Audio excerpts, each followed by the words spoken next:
Hi everyone, well welcome back to the channel. If you're new here, please subscribe. Today we are actually back on Bainbridge Island. We were here a few months ago. You can see that link to that episode.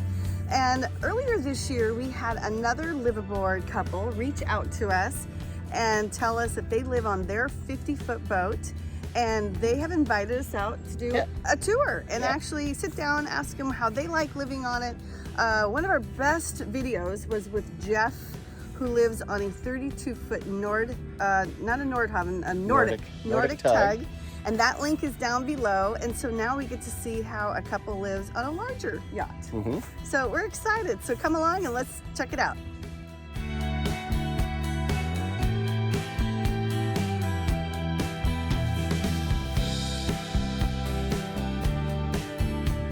Well, here we are, everyone. We are on Laurie and Scott's liveaboard boat. This is a 50-foot boat. We're going to tell you all about it. We are here on Bainbridge Island. And let's start off by saying thank you for inviting us. We're super excited. Okay. Laurie found us when she watched our Nordic tug video. That was with Jeff on his 32-foot boat. And this boat, wow. Well, if it's for sale, let us know because we would move in a heartbeat. So let's start off with telling us what we're on.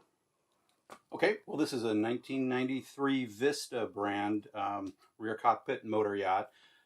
It was manufactured by a brand Vista, but it was actually manufactured by Horizon. So the documentation says Horizon.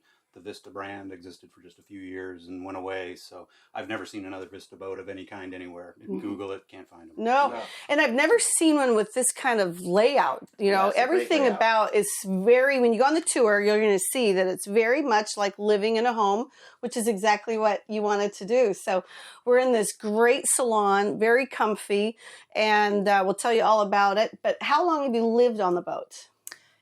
This next month will be 9 years. 9 years? Wow. Yes. And a couple interesting things you've already mentioned is you don't have a pump out. You have a service. You have to do that yourself, correct? Correct. And it's portable? So the marina has it, yes. It's a cart it's right by the main ramp. You wheel it down and it plugs into the pedestal with a pump. Okay. And it's got a 50-some gallon tank on it. And just do the way you normally would. It sucks it into the tank. Then you roll the cart back up, plug it into the city sewer connection, and then you pump that tank into the city sewer, put the cart away. And how often do you have to do that? We do it once a week and a half. Okay. And how large is your freshwater tank? 160 gallons. Oh, so that's a lot. Now, how long will that last you? Two of us, a week, depends. Okay. You know, when we're living at the dock and doing laundry in the washer, which uses a lot of water, we'll fill it twice a week. Okay. But when we're cruising, we can go week plus easily. Do you have a water hookup that you could just leave it plugged in all the time so it's constantly refilling? We do. The boat does. Right. The marina has discouraged that in the past. Sure. So we just go with filling just for the tanks. Emergency purposes. Yeah. And the volume and flow is different off of that because you're using the provided pressure rather than the water pump on the boat. Good point. So yeah, we get good pressure and flow with our onboard water pump. Now you owned a boat before this one, and how big was that boat? That was just a little 22-foot runabout. And then you went straight from that to this. And why did you do that? It was a leap of faith. We were ready to downsize as the kids grew up and moved out and wanted to downsize from the big house and wanted to be on the water and couldn't afford a house on the water. So this was a bucket list idea that we hadn't even explored. You know, I had never been on a boat like this. Hadn't spent a night on a boat like this, hadn't operated a boat like this, but decided I wasn't intimidated by the boat itself, but you know, we had never experienced it, so it was a leap of faith that it would actually suit us. But we shifted from shopping for homes to shopping for boats. And wow. Yeah, different experience when you're shopping for a boat to live on than to just buy it to vacation on. Different set of, you know, considerations and dealing with boat brokers like I would a home house broker. Totally different experience because that's not their kind of business. Were you living on the island at the time?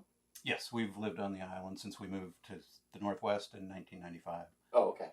Now, I think Laurie told me a unique story about the name of the boat, which is called MV Float Plane. So what is the story behind that, too? So the previous owner was a corporate pilot who who flew a lot of the time, obviously. To buy the boat, he sold a personal aircraft to buy the boat. So he decided on naming the boat that and came up with the cartoon graphic to match it. So I was a private pilot. It wasn't my desire to name the boat after something aviation, but decided to keep it because of that. Yeah. So.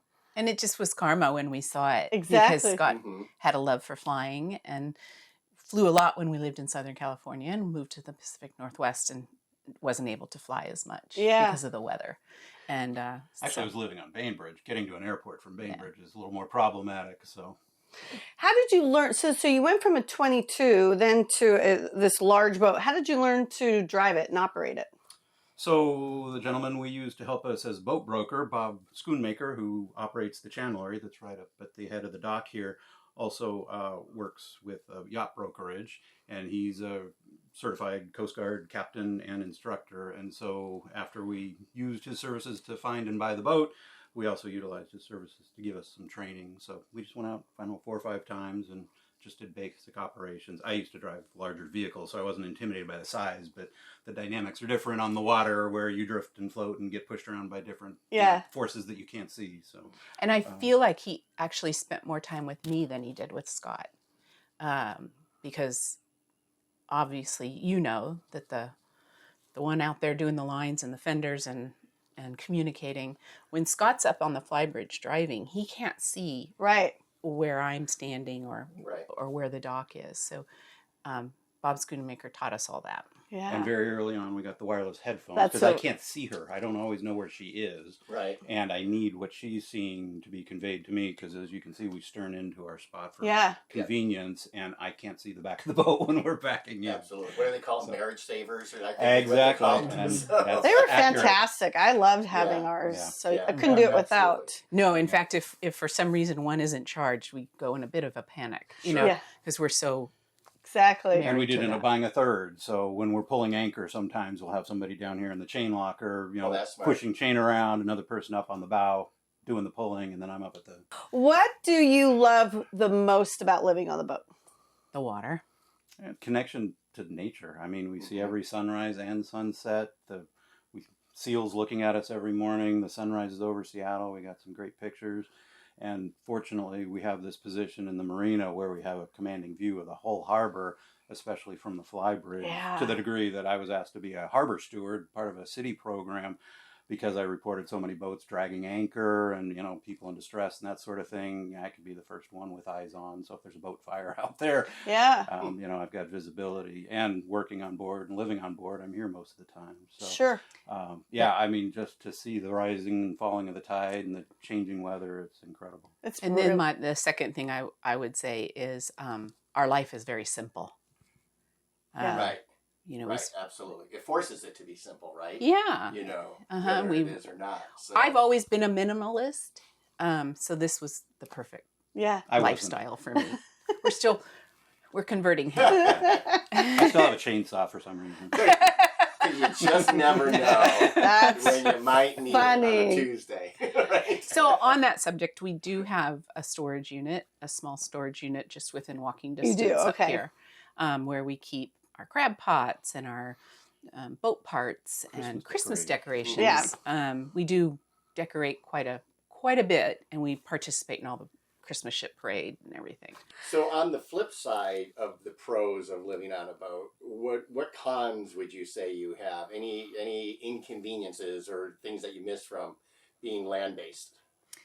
The having to keep the stuff at a minimum. You know, you I don't know if I can say this on camera. Well, Bob would say S on, S off. So, you know, so if you buy something, you bring it on board, you have to move something off. Yep. You know, you got finite space, and you got to decide what's important, and that can shift, like the clothes and the decorations, you know, with the seasons, with the storage unit. But you've got finite space, and got to optimize it and make it work for your lifestyle. And I'm the one, like she said, she's a minimalist, but, you know, I get into projects and I got stuff everywhere, and, you know, I have a hard time maintaining and controlling the space consumption. So, but it's very freeing when you get rid of the stuff Mm-hmm. You just realize it's just stuff that you had to fill up the space. And we still have a lot of stuff we need to get rid of. Yeah, so a few things, but not that much. We finally had went to through that too, that evolution where we didn't know if it would suit us, right? So we kind of hedged our bet, and so we had hung on large to a lot of storage stuff. unit, Kept some furniture and silver and china and all that home kind of stuff. We talked about that. And so we progressively downsized, got out of the big one, moved to a smaller one, and now we've got the real small one that's walkable distance. So finally downsized to the point where it's kind of like I think we've met our sweet spot of downsizing what we don't need. We've given up china and silver, all our wedding things, so we're good with that. And so we've kind of reached that point where it's stasis now. So you still have your chainsaw. Well, I still prioritize that. I love that thing. Is that on the boat or is it in the storage unit? One thing though that we'll get to show our viewers is unlike we were just at the Boats Afloat show, and I was shocked how many of those boats didn't have a lot of storage. You're going to show us on the tour how much storage is on this boat. I mean, it's probably close to our condo. I'm not joking. We don't have that much space. We don't actually in that, no. And so we have, I think, 2 closets, and we use another closet as our pantry. I mean, you've got way more. So including this couch is all storage. So this is storage. Oh, it is even underneath the seat. Yeah. Oh, very nice. Could be a hide-a-bed, I suppose, but no, we don't prioritize it that way. This is what was in the boat. It was custom built into this space. Clearly, the boat wasn't designed this way. There are cabinets behind here that we don't have access to. Okay. But we wouldn't want it any other way. No, this is great. This is perfect. We use it all. So you asked about the cons, the downside. Everybody always asks us about the weather. Don't you get cold? We are never cold. As you can feel, it's comfortable, plenty warm. I mean, it's just like an apartment. You heat it up when it's. There have been maybe 2 inconvenient days when there's snow on the docks. And you just have to wait it out because it does get slippery. And you just, it's coming, and you just make plans to not really try to do anything. And usually at that same time, they shut off the dock water so the pipes don't freeze and burst. Yeah, so you just plan ahead. Usually they give you a couple days notice. You see the weather report, you see it coming. The problem is you don't know how long, it can change. Exactly. So, we may switch to showering on shore in those cases to reduce the water consumption and stretch what's in our tanks. Sure. The other thing, if it is really cold, in fact, this boat, wasn't originally liveaboard, obviously. The hydronic heat system has hoses that run everywhere. And so the previous owner had just a standard that when the boat was unoccupied, he left the heater system on and set the thermostats as low as they would go, like 50 degrees. And when that thing turns on, it heats up the entire boat because it circulates the hot water through all of the hoses that go to all the spaces. We've never used it in that mode, but there's that option. But they also added a branch of the hydronic system with PEX tubing that goes through all of our clothes cabinets down in our stateroom, so it would keep the mold and must from the clothes cabinets because it would run that hot water through those tubes. Yeah.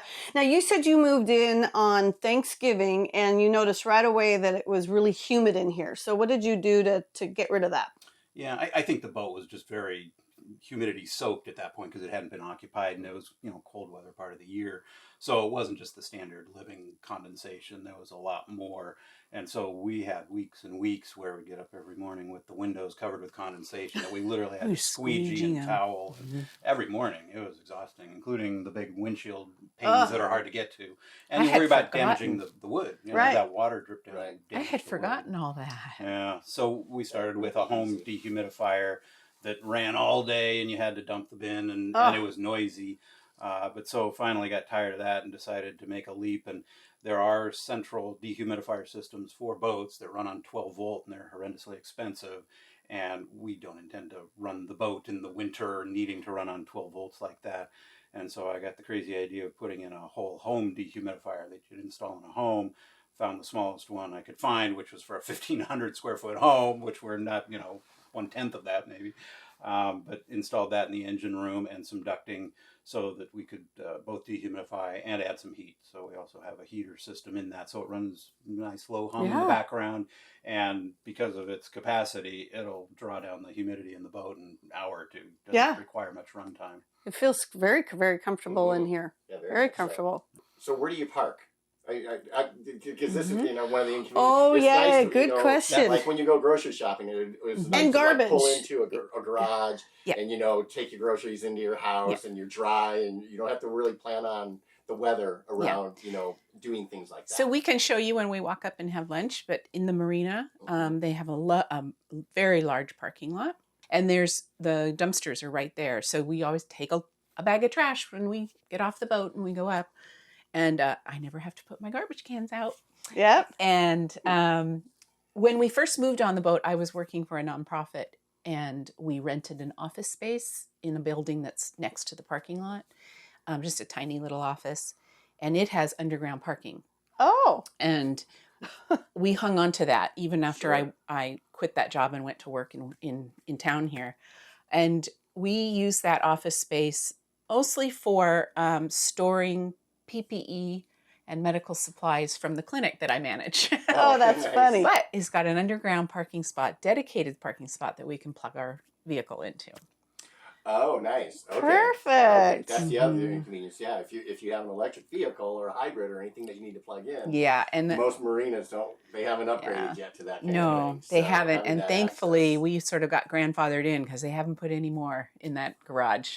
Nice. Yeah, and then groceries. That's kind of my department, and they have huge dock carts and loading zone, and I just load the groceries. And if it's low tide and the ramp is real steep, I text Scott and say, "Need help down the ramp?" Yeah. And for several years, I would take all my laundry up to the little laundromat that was in town, just because it just seemed more efficient. And that laundromat closed this past year during COVID, and so we got our combo washer dryer that's on the boat working. Okay. And it's working fine. Well, it always worked. We just never used it. We just never used it. it. Much of a pain. And you just have to do small loads. Yeah. So I guess on the general liveaboard subject, liveaboard access or capacity is a challenge. So finding a place that has liveaboard room. It's not just a slip for the boat, but it's a boat and liveaboard capacity that's available. So that was our challenge when we first bought the boat. So Bob, who was working with us, knew that better. We had no concept, right? We were still newbies at all that.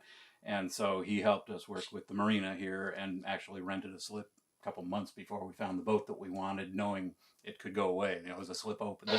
Not this slip, but this size slip. So we jumped on that slip.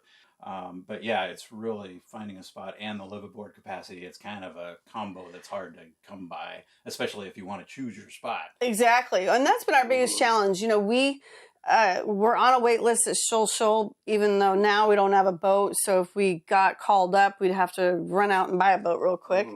But we've been on that wait list for over 2 years, and they say it's now 8 years is the wait. There are boats where you can sublet the spot and you can be grandfathered in, but it may only be for a year. And so then there's that risk. Then you got to move the thing, right?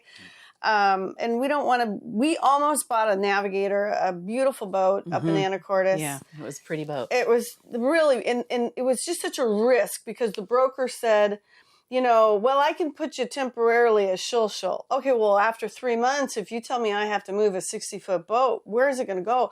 Just to find that for a regular spot, right? Elliott Bay, those are typically going to be end docks or end ties.